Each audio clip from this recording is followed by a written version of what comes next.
The first time I saw her husband step through my doorway, my fiancé forgot how to breathe. I kept smiling, lifted my glass, and finally understood how quiet revenge was supposed to sound. 3 weeks earlier, I was in my kitchen with grocery bags cutting into my fingers while tomato soup rattled on the stove. It was one of those ordinary winter evenings that usually make you feel safe. I had flour on my sweatshirt, my work tote on the floor, and a seating chart spread across the counter because I am the kind of woman who color codes guest lists for fun. My name is Claire. I managed a pediatric dental office, and I was supposed to be marrying Camden in early spring. He came in from the balcony, kissed my temple, and said, "I've been thinking about who we are as a couple." I should have known that sentence was a warning. I kept taping names onto little cream envelopes. That sounds dramatic. No, listen. He leaned against the counter. I think real commitment means not acting threatened by the past. My hand stopped over the invitations. What past? He gave me that patient smile I had started seeing more often after we got engaged. I want to invite Noelle to the engagement party. I turned slowly. Your ex. She is not just my ex. That somehow made it worse.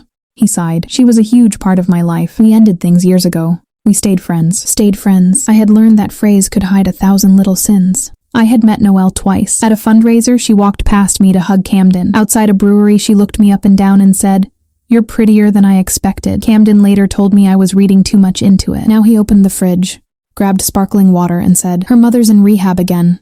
She's had a rough few months. I think including her would be kind." "Then include her in something else," I said. "Not our engagement party." He took a sip. "Why not?" "Because it was strange. Because she still texted him at odd hours. Because every time her name lit his phone, his face changed in a way I pretended not to notice. Because the party was supposed to celebrate the fact that he had chosen me, and I was suddenly being asked to prove how gracefully I could stand beside the ghost of a woman he refused to place fully in the past. I said the simplest version instead. Because boundaries matter. Boundaries. He almost smiled. You're using therapy words to justify insecurity. My cheeks burned. That's not fair. What isn't fair is expecting me to cut off people I care about because you feel threatened. He set the can down too hard. I am marrying you. I chose you. How much more reassurance do you need? That was Camden's favorite trick.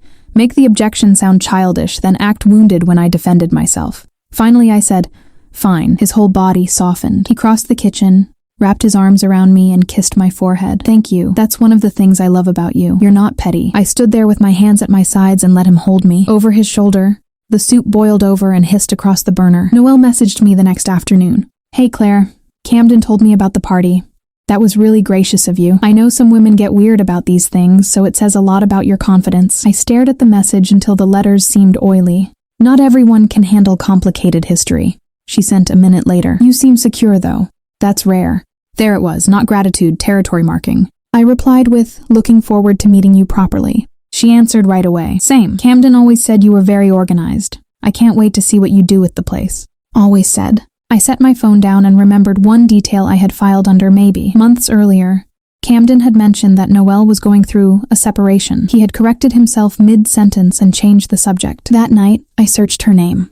Her public accounts looked harmless. Candle pictures, brunch plates, a dog with one blue eye, but old tags are where polished people get sloppy. I followed one from a charity album, then another from a rooftop dinner, and there he was, Reed Mercer. Tall, a wedding band catching the light in more than one photo. In one picture he was standing beside Noelle with his arm around her waist while she leaned into him like she belonged there. The caption was from his sister, "Happy anniversary to these two steady weirdos." I clicked his profile and felt my stomach drop. He was not a memory, he was current. Publicly, comfortably, undeniably current. And Camden knew.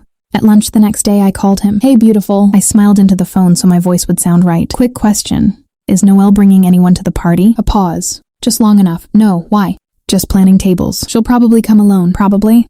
That evening, I suggested we move the party from our building lounge to the small event room above a wine bar downtown. More space, better lighting, easier parking. Camden agreed too quickly, almost relieved. The room came with a coordinator who wanted a finalized guest list, and +1 names for plated dinner. Camden said buffet would be easier. I said I wanted seated service. He rolled his eyes, but let me handle it. That was my first quiet move. Calm compliance. Give him the party he wanted, just not the version he expected. I told a few friends we were making it a couples thing. I told my parents to bring my aunt and uncle too. Then, with my heart beating so hard I could hear it, I sent one more message. "Hello, Reed. I'm Claire, Camden's fiancé. We haven't met, but I'm finalizing our engagement dinner and wanted to make sure your place card is spelled correctly. Camden mentioned Noelle might be attending, and I'd be happy to have you both there." He answered the next morning. "Thanks, Claire. That's kind of you. Noelle hadn't mentioned the dinner, but I appreciate the invitation. I'd be glad to come celebrate with you both." I took the screenshot and locked my phone. When I showed Camden that evening, I did it casually while some home renovation show played too loudly in the background. By the way, I said. Reed confirmed. Camden frowned. Who's Reed? Noelle's husband. The blood drained from his mouth first, then he recovered. Oh, right, yeah, I forgot she got married. Forgot. You forgot. He shrugged and reached for the remote. I haven't kept up with every detail of her life, Claire, but he had kept up enough to know about her mother, enough to insist she not spend the holiday alone. I smiled. No problem, I added him to the seating list. He stared at the television without seeing it. Maybe don't put them near us. She doesn't know many people. He can keep her company. His jaw flexed. Sure, that was when I knew. The week before the party, the air in our apartment changed. Camden started double-checking things he had never cared about. Arrival times. Table layout, which entrance guests would use, whether there would be open seating after dinner. He asked twice if we really needed printed place cards. He suggested lower lighting, more cocktail style. I kept my voice easy. Relax, it's just dinner. It's not just dinner, it's our engagement party. Yes, I said, exactly. 2 nights later, I came home early because our systems crashed, and the office closed ahead of schedule. I walked into the apartment quietly, and heard Camden speaking from the bedroom with the door almost shut. His tone stopped me before the words did. Soft, intimate, careful. I know. He murmured. I know this is messy. I stood still in the hall. No, she doesn't know everything. She just found out you're married, that's all. My hand tightened around the takeout bag until grease soaked through. You should have told me you were trying to work things out with him. A pause. That's not what I'm saying. I'm saying showing up with him is going to make this harder. Then quieter, nearly a whisper. You know, I did not wait for the end of the sentence. I backed away, set the food in the kitchen, and opened cabinet doors louder than necessary. A second later, he emerged looking startled, then relieved. You're home early. System crash, I said. You hungry? He studied me. Was that okay? What? The party stuff. I turned to him with the calmest face I owned. Camden, you wanted maturity. I'm giving you maturity. He actually smiled. The next day, I met my maid of honor at a coffee shop and almost told her everything. I only told her half. Tinsley looked at me over her latte and said, Claire, why are you acting like you need proof to trust your own gut? Because loving the wrong person teaches you to cross-examine yourself first. The morning of the party, snow started falling in thin, dry strips that looked pretty until they ruined traffic. I woke before dawn and lay beside Camden listening to him breathe. I thought about the deposits already sent, the dress hanging in my mother's spare closet, the future I had been organizing like it could be made safe through effort alone. Then I rolled out of bed, opened my laptop, and printed the final seating chart. Noelle and Reed were placed at the center table, not beside us, directly across from Camden's brother and sister-in-law, and 1 seat down from my aunt, who noticed everything and forgot nothing. By late afternoon, the event room smelled like rosemary chicken, citrus candles, and red wine. My place cards sat in 2 careful lines near the entrance. The coordinator asked whether any last-minute names needed changing. I looked at the card that read, Reed Mercer, slid it into its envelope, and said, No, everything is exactly where it belongs. The first person to arrive was my father, carrying bourbon, and wearing the same face he used at funerals and tax appointments. He kissed my cheek, told me the room looked beautiful, and asked whether Camden was nervous. I said, a little. What I meant was he was unraveling in quiet threads. Guests filled the room fast, coats stacked on the rack, glasses clinked. My mother floated from table to table, telling people how relieved she was that I had finally found someone steady. Camden laughed on cue, thanked people for coming, and checked the entrance every few minutes like a man waiting for a verdict. Noelle arrived first. Of course she did. She came in wearing winter white. For half a second, seeing only me at the entrance, she looked pleased. Claire, she said, leaning in for an air kiss I did not return. Everything looks gorgeous. Thank you, I'm glad you made it. Her eyes flicked past me, searching. Traffic was awful, I'm sure. I took her coat before she could refuse. Your husband's not here yet? The crack was tiny, but real. My what? Reed. He messaged this morning to confirm. I assumed you were coming together. Color pulled out of her face. Oh, right. He had something later in the city. I'm sure he'll find us. Camden saw her from across the room and came over too quickly. You made it, he said. Noelle looked at him, then at me. Looks like we all did. I handed her the envelope with her place card. You're at the center table. Camden's eyes cut to mine. Actually, maybe we should let people choose their own seats. The coordinator appeared beside me. Dinner service starts soon, so we do need everyone in assigned places. I smiled at Camden. Good thing that's already handled. Then the room shifted.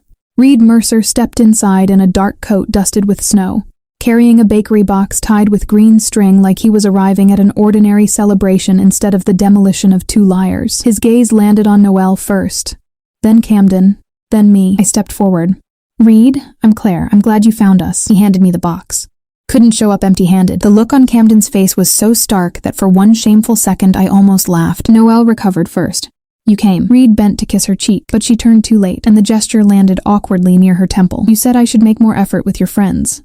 he said pleasantly. So here I am. Dinner began under a layer of fake normal so thin it made every fork scrape sound violent. My mother complimented the chicken. My aunt asked Reed what he did, and he answered with easy politeness while Noelle barely touched her food, and Camden drank too fast. Then my aunt smiled at Noelle and asked, "So how did you two meet?" Noelle's fingers tightened around her wine stem. "At a charity golf thing." Reed took a sip of water. "Funny. I usually say we met twice. First there, then again after she told me she was fully done with a man she couldn't seem to quit." The table went quiet for exactly one beat, then he smiled. "But marriage gives you the polished version, right?" Across the table, Camden stared at his plate. Midway through dinner, my phone buzzed. A message from Camden. "What are you doing?" I looked up. He was smiling at my father while holding his wine glass too hard. I typed back beneath the tablecloth. "Hosting." A few minutes later, Noelle excused herself to the restroom. Camden waited maybe 10 seconds before rising too. Before he reached the hallway, I touched his sleeve. "Can you help the coordinator with the champagne count?" He tried to pull free without making a scene. "In a minute. She needs the final number now." The coordinator, whom I had tipped well, stepped over right on time. "Camden, sorry. Quick question about the toast pour." He froze. He could not chase Noelle down the hall without looking exactly like what he was, so he stayed. By the time he escaped, Noelle was already returning with dead eyes. Around dessert, Tinsley raised her glass. "To Claire, the one person in this room who can make a seating chart feel like a moral document." Laughter broke out. "And to the kind of love that makes you feel calmer, not smaller." That one landed. Then came the cliff. While coffee was being poured, someone frowned toward the sideboard. "Whose phone keeps buzzing?" Noelle's head snapped up. Near the extra napkins lay a phone she must have set down when she arrived. The screen lit again. Then again. She stood so fast her chair legs screeched. "That's mine." But Camden's brother was closer. He picked it up, glanced at the screen, and his whole face changed. Then disgust. He looked from the phone to Camden. "Why is my brother texting your wife from across the room?" Silence hit so hard it felt physical. Every conversation died at once. Noelle rushed toward him. "Give me that." Reed stood slowly. "Don't." Camden's brother, stunned, read without meaning to. "Can't talk, stop panicking, just keep your face neutral." Camden shot to his feet. "Give me the phone." Noelle's voice cracked. "It's not what it sounds like." Reed laughed once, low and disbelieving. "That line should be retired nationally." Camden's brother looked at the screen again. There are more. The preview banners were stacked, because she had forgotten to silence the device. "Miss you already. Should have never let you come with him. After tonight we need to decide." My mother made a sound I had never heard from her before. Camden moved around the table. "Hand it over." Reed stepped between them. "Not dramatic. Just one man placing himself exactly where the truth needed protection." "No," Reed said. "I think everybody's done handing things over." Noelle started crying then. The careful, expensive kind at first, then the real panicked kind when she realized nobody was moving to comfort her. I set my napkin down and stood. "Since we're here," I said, and even to me my voice sounded strangely calm. "Let's stop pretending this is confusion." Camden turned to me. "Claire, don't." I looked at him fully. "You invited her because you said she was struggling and alone. She isn't alone. She's married. You told me you forgot that. You didn't. I heard you on the phone with her. I know this has been going on far longer than tonight." The room watched him the way people watch a bridge after the first visible crack. Noelle whispered, "Camden." My father pushed back from the table so suddenly his chair tipped. "Tell me my daughter is not finding this out at her own engagement dinner." Camden dragged both hands through his hair. "It was emotional, okay? We never—" "Do not," I said quietly, "humiliate me by asking me to be grateful you kept part of the betrayal theoretical." Nobody moved. Reed held out his hand. Camden's brother gave him the phone. Reed looked down at the screen for a long moment, then handed it back to Noelle without another word. Camden looked at me as if I had become a stranger. "You set this up?" "Yes." The word dropped clean and simple into the room.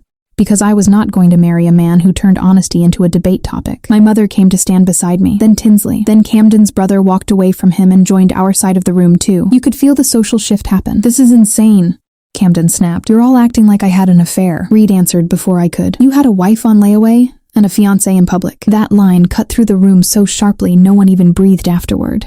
I took off my engagement ring, set it on the table beside the untouched cake, and said, "The venue is paid through midnight.